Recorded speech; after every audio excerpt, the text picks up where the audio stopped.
Talking government procurement with a crazy bill called Strike up the band one day closer to the elections being over. I'm Bill Culhane alongside Tony Callis, and we join you in celebration that the end is near. We also applaud and thank you for returning to the Big Bid Theory. On tap for this episode, Tony and I are going to visit with an expert on the world of employee screening to discuss the state of drug screening, but also we're going to talk about the impact the marijuana legalization movement is and could have on employers, employees, etc. Tony will close down the show with the crazy bids. This one will make you feel good and hopefully help you forget about the debates, if only for a moment. Tony, before we visit with Nina French, how are you doing, friend? Doing great. Thanks, Bill. All right, folks, where do you stand on pre-employment screening? How about random testing? Where do you lean when it comes to post-hiring screening? And here's a doozy. Are you pro, con, or do you not really care when it comes to the legalization of marijuana? Well, our next guest shares her thoughts on drug screening and the legalization of marijuana. Nina French from the Current Consulting Group joins us on the Big Bid Theory hotline. In a moment, if you stand by, I'll ask Nina to go into a few of the details on her experience, but I can tell you this. She's a partner and principal consultant at the Current Consulting Group, and due to her over 24 years of experience in employee screening, she's considered an expert in all facets of drug testing and employee screening. And make note of this, and by the way, we'll have this in the description of the podcast as well. On October 26th, Nina is going to be a featured speaker on a webcast, and the name of that webcast is Marijuana, the Impact on the Workplace and Workplace Testing. So, Nina, thank you for joining us. Welcome to the big show. As I just touched on briefly, Nina, please share with our audience an overview of your experience as it pertains to the drug screening industry. Will do. Thank you both for having me. I started in the drug testing industry, much like many of us did, sort of by accident, by answering an ad in the Washington Post. I was originally trained as in education and was hired by a gentleman named Donald Ian McDonald. And he was the founder and chairman and medical director of a company called Employee Health Programs. But he founded that after he left as the Assistant Surgeon General in the Reagan White House. And so he really was one of the founders of drug testing in the United States and was, the first person to develop some addiction protocols for workplace testing, as well as designing what the medical review process would be for federal drug testing. And so I was lucky enough to have, trained under him. I was hired as the 13th person the 13th employee hired. And we grew that company and ended up selling it. And so I stayed with them for about 22 years, and we performed all of the different facets of drug testing and then moved into the screening industry. And so the great advantage of that was we grew a lot, but I also was very strictly taught by someone who believed in a strict adherence to the standards while being sort of creative and forward-thinking and watching the industry. And so when I left that organization and partnered with Bill Current to form the Current Consulting Group, we teamed a group of consultants together with a lot of industry expertise to help companies keep a level of expertise and to help employers understand drug testing and the impact to it. And so I welcome the opportunity to talk to the audience about those things. We've done some research, some reporting, specifically as it pertains to various government agencies and their request for drug screening, employee screening, because obviously governments have to do that as well. So we have a little bit of background on what's going on in the drug screening industry, Nina. But if you could, what is your opinion on the current state of the industry, the good, the bad, the overall health? I tell you, it is, for me, one of the most exciting times that I've experienced in probably the past 10 years in drug testing, and that's for a number of different reasons. We're busier than ever before facing issues as a country, and those issues then roll into each of us as employers and taxpayers. So, part of what you turn on the evening news, and I'm sure you featured, is about the opioid epidemic and the cost of that in the country. When you see epidemics of drug use that are so significant, there is an impact to employers. And we are working within this industry to figure out, what do you do with that? What do you do with this overwhelming heroin addiction? The Quest Diagnostics Drug Testing Index was just issued earlier this month, and heroin use is up 146% between 2011 and 2015 in the U.S. workforce. So there's significant numbers and things like that employers are struggling to figure out, what can they legally do, what can they do in terms of testing, what can they do in terms of policy. And so we see a lot of growth and interest in that area. But then there are things that keep coming up that, keep the wheels churning. So OSHA came out with some new rulemaking on record retention requirements. And of that significant OSHA regulation, there were about 10 pages in the very beginning in the preamble that talked about post-accident drug testing. So although it wasn't supposed to be part of the rulemaking, it became part of the rulemaking. And OSHA employers panicked, frankly, and thought that post-accident drug testing was no longer allowed. And so we work to help clarify those things with employers, but as an industry, we've got to start to look at that. OSHA, in their requirements, mention that drug testing should measure impairment, and that employers, and so it applies to anyone covered under OSHA, that employers should test using a technology that equals impairment. The issue with that is there is no technology. It is not the same as alcohol testing. There is no current technology that says whether or not a person was impaired. And so, those are things that are continuing to be interesting and confusing to employers, and that, we're seeing the technology beginning to emerge, because we know that impairment and the measurement of impairment, especially for marijuana, is becoming more and more critical. See things like that for employers that is completely confusing, and they don't know what to do with it. You mentioned the OSHA requirement that just came out, and I could sense the confusion that's out there. And there are other, of course, laws, regulations, and other mandates that have an impact for employers, for employees. What changes in testing technology specifically have you come across, Nina?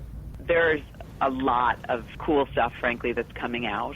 Some that has been on the horizon and is just really coming out of its infancy and into some maturity, like an electronic chain of custody. And federal testing and the DOT are just going to start allowing DOT-covered employers to use an electronic chain of custody for their workforce. And that's significant. It's been in the non-federal testing for a long time, and so it has improved. But now that it's going to roll out to DOT employers, it's going to provide them a significant process improvement, data management improvement, and it's going to allow them to really sort of mirror what we all know now is the workforce of today, where people are at-home employees, where they're remote, where there are hiring managers, that live 2,000 miles away from an employee or a candidate.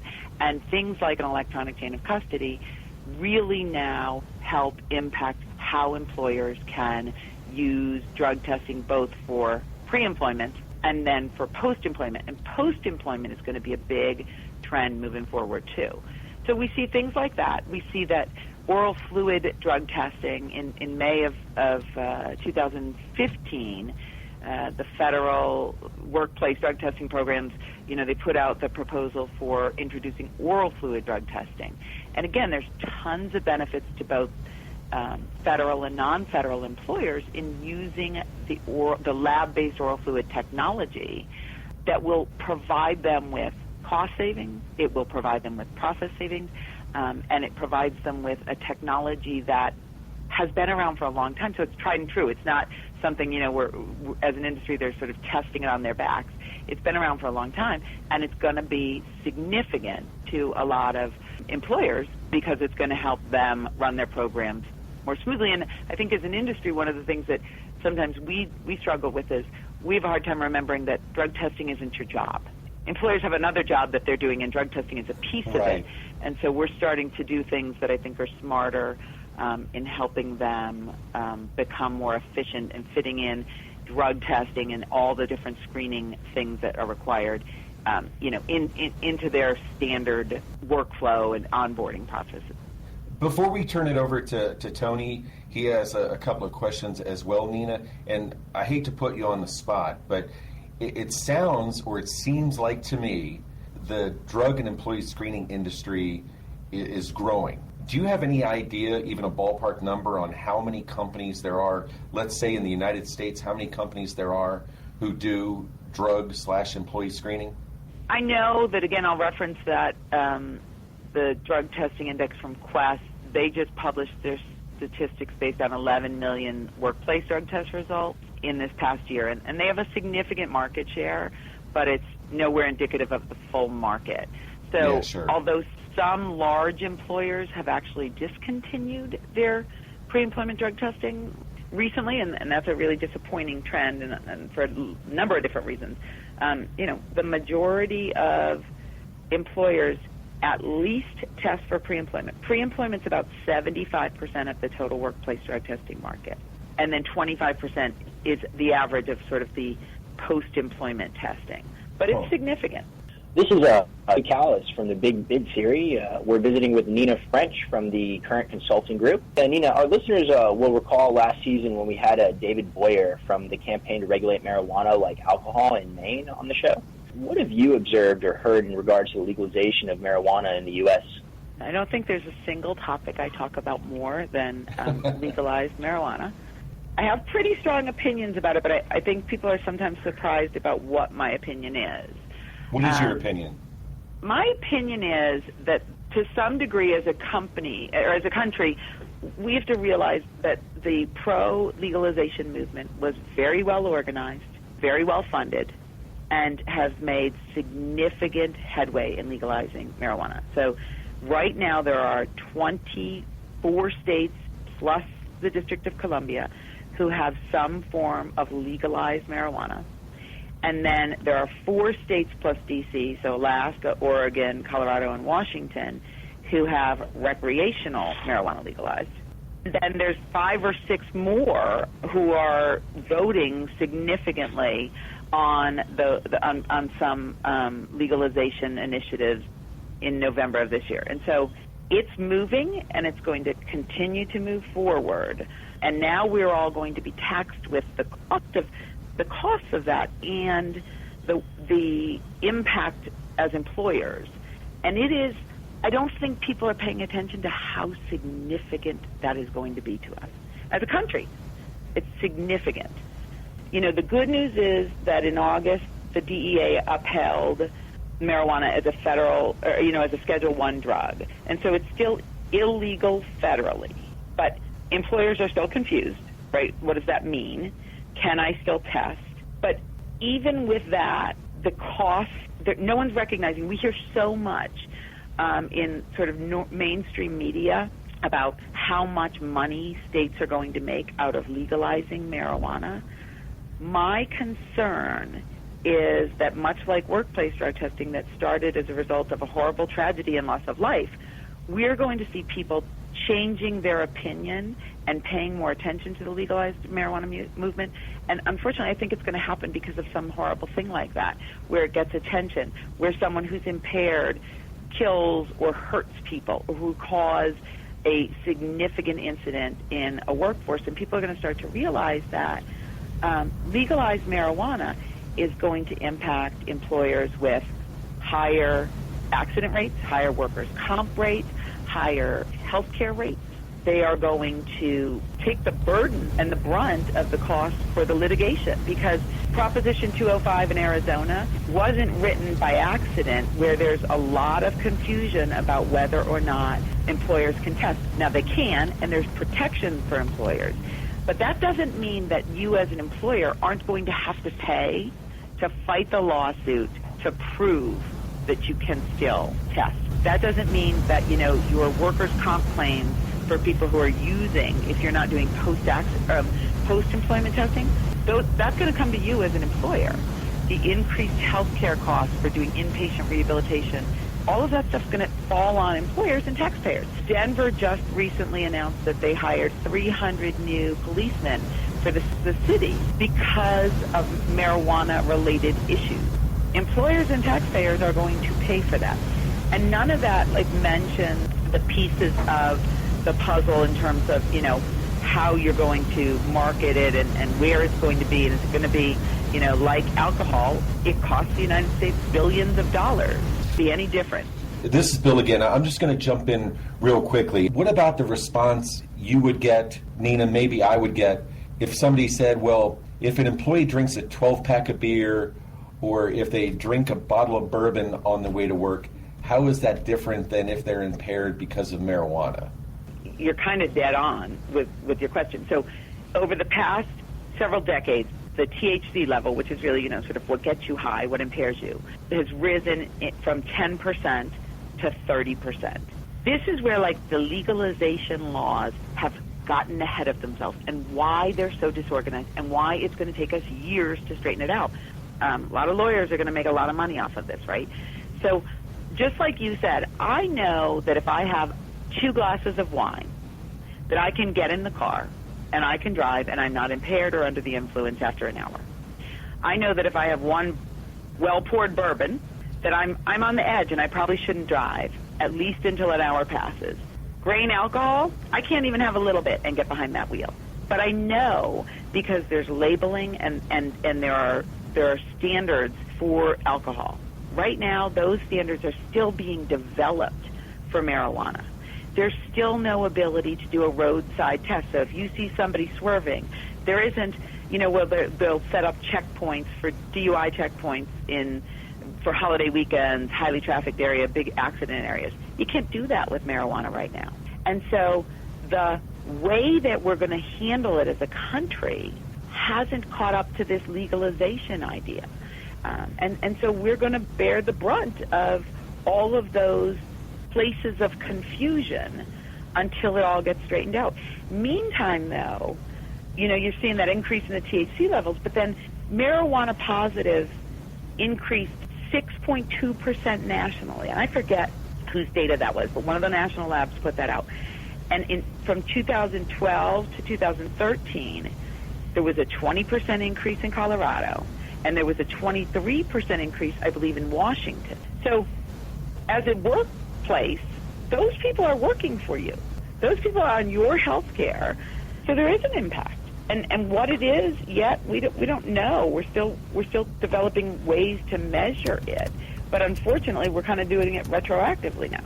Yeah, Nina, and I got to say, it's interesting to see the data that's going to come out now in the next 5 to 10 years on this industry and see how things progress. I know one thing with it does concern me with the federal government still keeping the actual cannabis or the cannabis Schedule 1. From what we've known now, we can definitely see that, in my opinion, of course, with some of the facts out there, that it does have medicinal uses, and it definitely needs to be rescheduled. And I think that does contribute to us having the lack of data contributing to moving forward with further testing and research on this industry, as well as the medical benefits, as well as the effects that this drug has with employment and things of that nature. What impact do you believe the legalization of marijuana will have on the drug testing industry, if any? Oh, I mean, it will be significant. If and when that day comes, it will be significant on the drug testing industry. What I think people, whether or not marijuana has medicinal purposes, has yet to be determined. I tend to think that perhaps it does in some ways, but we don't know. When the DEA upheld the Schedule 1 in August, they also allotted for additional funding for institutions who will then test marijuana for medicinal purposes and test it for concentrations of THC and the level of metabolites in all of these different testing technologies. So that was smart, and that's what we need, and we probably need more of it. But like we said, that the pro-marijuana movement has gotten really far out of the gate already. When or if marijuana becomes legal and is changed from a Schedule 1 drug to a Schedule 2 drug, it's not going to go away as an issue or a problem. So you're still, as an employer, going to deal with the downstream impact. So I could be on Tylenol 3 with codeine right now, and this audience would be saying, I wonder why she's so confused. Because it's going to impair me. It's legal. It has medicinal purposes. But using it as an employee doing a job, there's an impact to it. The same thing with all of the opioids, right? They all are significant. They have great medicinal value, but you can't negate that they're costing us money. You can't negate that it impacts our ability to function properly in the workplace. And then completely differently when you're talking about a safety-sensitive job, when you're talking about somebody who's flying an airplane or, driving a train. But then when you carry that over into sort of different workplaces, do you want somebody driving a company car? And is your auto insurance going to go up because they're going to be, using marijuana more prevalently? Are you going to have more forklift accidents? Are you going to have more? You see the data. People just haven't started to create models that are taking some of the softer or more indirect impact issues like increased absenteeism, increased turnover. The statistics are there. The industry now needs to take those statistics and take the information and start to look at what the actual cost is. So, look at a drug user who's more likely to change jobs 3 times in a year. And CAP studies say in general the cost of turnover is between 16% for, an entry-level employee to 213% for like an executive level or a highly technical person. So as an employer, you will then bear the costs of that increased turnover, and it's going to come out of your bottom line. Inpatient rehabilitation impact is going to be significant, and those things aren't, I guess, sexy enough to be talked about and written about as much as they should be. Well, Nina, you bring up a lot of points that obviously there are questions that still have to be answered, and clearly we as Americans, governments, there are a lot of questions that will have to be addressed over the coming months and years. But I think we've established that drug screening and employee screening industry is here to stay, is thriving, is doing well, and we followed it up with the legalization of marijuana. Clearly there are some aspects to legalization of marijuana that have to be addressed as well. But we do appreciate you visiting with us, and it seems like to me, and I think Tony would agree, this is a topic that could probably come back up in a future podcast as well, and I would hope that you would be willing to come back on and kind of give us the latest and greatest on what's going on. Absolutely, I would love to. Well, Nina, how can our audience reach you if they have any follow-up questions, if they'd like to discuss Current Consulting Group, the upcoming webcast you're going to be part of? How can you be reached? They can go on our website, which is www.currentconsultinggroup.com. They can reach us directly at info@Current Consulting Group, and they can search for us. We participate with a lot of DAISHA, the Drug and Alcohol Testing Industry Association, and SAPA. So they can contact me directly at nfrench@currentconsultinggroup.com, and we're happy to help them with some of this confusion. Yeah, a lot going on, no doubt. Well, again, Nina, thanks for joining us. All the best. We appreciate you sharing your expertise and opinions with our audience. Well, thank you. I look forward to hearing from you soon. There's some good stuff, Tony. And I kind of touched on my opinion when we visited with Nina, and you and I discussed in the production meeting, important questions need to be addressed and answered. What are your thoughts on the topic? Well, I actually have a pretty good opinion on this. I know you do. I've been working on the industry a little bit in Texas since about 2010, and a matter of fact, Texas has approved the Texas Compassionate Use Act, which allows CBD oil to be produced upon prescription of a doctor for epileptic patients with grand mal seizures. My opinion on the situation is I do believe there's 100% medical value and attributes to cannabis. I think that Americans do deserve access to cannabis for medical purposes. And I think once we can get this, get cannabis descheduled from a 1 down to at least a 2, 3, or 4 because it has medical value, we'll see benefits from it nationwide. Folks, Tony and I, and even you go back to season 1, Jim and myself, we would ask you guys to weigh in with your thoughts, your opinions, and I meant what I said a moment ago. Let us know how you feel, where you stand. We understand that there are a multitude of different takes you can have on this subject. Thanks again to Nina for carving some time out to visit with us. And oh, by the way, check out the description of the podcast for contact details. And remember, again, she's going to be on that webcast October 26th. In most episodes, we've kind of leaned towards intense when it comes to crazy bids. As I mentioned at the top, this crazy bids should leave you feeling good about the world. Many of you will recall the Deepwater Horizon oil spill in the Gulf of Mexico back in 2010. Being here in Texas, Tony and I remember. Tony found a crazy bid with ties to that tragedy. Tony, what do you have for us in this installment of Crazy Bids? Basically, as a result of the Deepwater Horizon oil spill and associated with the cleanup activities, the coastal habitats and natural resources of the coastal Florida panhandle were repeatedly disturbed and severely damaged, including beach nesting habitats for loggerhead sea turtles. Restoring the Night Sky Project site assessment of existing exterior lights were conducted by International Dark Sky Association Incorporated, basically IDA, to identify exterior lights impacting nesting habitats quality within the adjacent to the state, local, and federal conservation lands. Long story short, oil companies came in, messed up the habitats of these turtles, and they're trying to restore the natural habitat and lighting that used to be there before this happened. Governments, Tony, you and I have talked about it, governments buy so many things. Everything, we always joke, paper clips to missiles. And I'm not being sarcastic here, at times I am sarcastic, I'm not being sarcastic when I say this makes me feel good to see governments taking action, procuring, purchasing something that's going to go to the benefit of these turtles. You know, our ecosystem is extremely important, and, we have to make sure that every species is taken care of.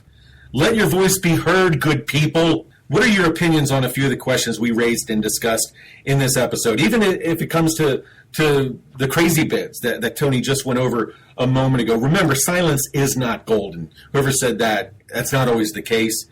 Thanks to you for downloading, sharing, and following the Bid Theory. Tony, I'll see you back here in a couple weeks. Kind sir, you know these episodes, they come fast and furious. Yes, sir, and I'm looking forward to it. The season's great. Contact me at bcallhane@bidprime.com. Tony's email addy is tcallis@bidprime.com. On Twitter, check out @TheBigBidTheory. My personal Twitter is contract_hunter. Tony goes by @Anthony Callis. Have you liked our Facebook page? Why not? There's no debating this. We'll be back in 2 weeks with another episode of the show. Yes, another crazy bids that you can win. On behalf of the TBBT staff filling out their applications to moderate the next presidential debate, for Tony, I'm Bill. Until next time, my fellow Americans, or from wherever you hail, go Gunners, Barracudas, Tigers, Bobcats, and Cubs, and we wish you all the best in growing your business. Talking government procurement with a crazy bill thrown in.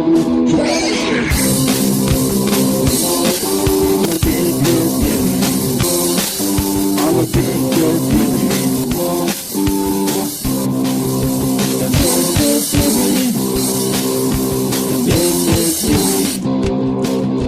The big bid theory.